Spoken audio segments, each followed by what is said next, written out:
Here you're ready for your dose of reality.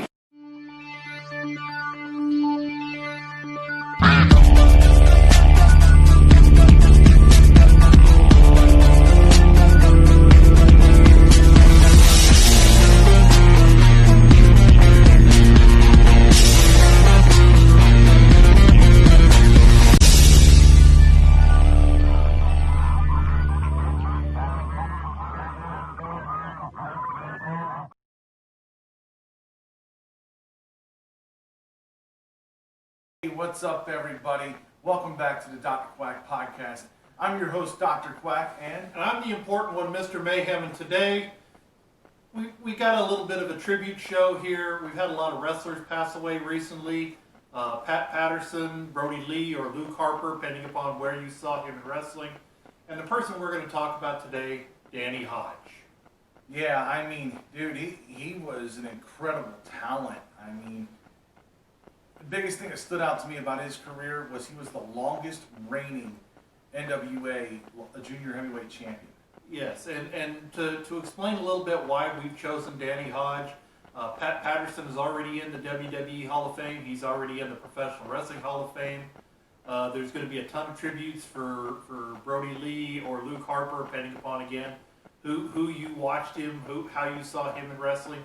Today we want to make a case for why Danny Hodge should be a legendary addition to the WWE Hall of Fame. And again, that's prime number one, a 10-time NWA Junior Heavyweight Champion and the longest reigning in history. Yeah, I mean, the other big thing that stood out to me, because I remember this from way back in the days, movie buff I am, 1974, The Wrestler. He was actually in that movie along with Ric Flair and many others. Yes, and he did. He that was his only acting credit to the best of our research. But that's not going to get him in the Hall of Fame. What's going to get him in there is just his body of work. He was an amateur wrestler at the University of Oklahoma. He went 46-0. According to some sources, he never was taken off his feet. 46-0. Yeah. He was a professional wrestler, as we talked about, many years. NWA. Holding titles all over the NWA. He also won the silver medal in the 1956 Olympics for freestyle wrestling. You know, that's a big accomplishment. There's only one other wrestler or two other wrestlers that have won awards that went into professional wrestling. That's the Iron Sheik and Kurt Angle that I know of. Yeah, that's basically the two. I mean, total respect for this man. I mean, This guy was definitely somebody that just wasn't a guy that came to the show to work. This was a guy that could, you know, what they call a shooter. You know, he would take out the hooker. The hooker was the guy that would come out and hurt people. This was the guy that could take out that hooker. Yes, and some people did. Some people tried him. There was a story in Missouri that Wrestling at the Chase, the DuPont Network wanted to bring Danny Hodge in. And Danny Hodge didn't want to, so they sent a hooker out there to tell him to come in and do the wrestling at the Chase. And Danny Hodge put the guy in the hospital. So and to go with that, the man was also a Golden Gloves boxing champion, 17-0 as a professional boxer. He turned down going back to the Olympics in 1960 to pursue a boxing career. That's the body of his work is one of the main reasons why I think he should be involved in the legend side of it, which includes guys like George Hackenschmidt, Frank Gotch, some of the names that pioneered wrestling, and he definitely deserves to be in that list. And he is in the Pro Wrestling Hall of Fame. Do I think he belongs in the WWE Hall of Fame? Yes, because you've got all the other legends as you just mentioned.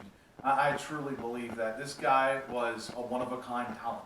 One-of-a-kind talent, and there was other things he's been reported to do, and some that we have proof. The man could take an apple. It was done in 2005, I believe, in the Oklahoma House of Representatives, and he crushed it in his bare hand. You know, this is 2005. He was in his 60s or 70s, and he just crushed an apple with his bare hand. Yeah, I mean, Boomer Sooner, man, the Oklahoma man himself, he was definitely worthy. He's definitely worthy of the WWE Hall of Fame, I believe. I agree too. 100% I support that. This is our first one we're going to do as far as that. We wanted to pay tribute to this man, but we will have upcoming shows where we talk about Hall of Famers. Did they belong in the Hall of Fame or should they be in the Hall of Fame? So that's going to start next month. So this was our test show. So we want to hear your your opinion about our format, about this, about the accomplishments, how we talk about them, things when we talk about somebody who shouldn't be in there. You know, we're going to talk about their accomplishments in a negative light. So coming next month, that's something to be watching for. And we're talking specifically about the WWE Hall of Fame more than we are the Professional Wrestling Hall of Fame, because in my opinion, every one of those people in there earned it. Cauliflower Alley controls that very well, and they're very respected on making sure you earn your way in. So this is WWE. Totally agree with that. Well, that's it for now. Make sure you check out the episodes coming up towards the end of the year. I'm Dr. Quack. And I'm the important one, Mr. Mayhem.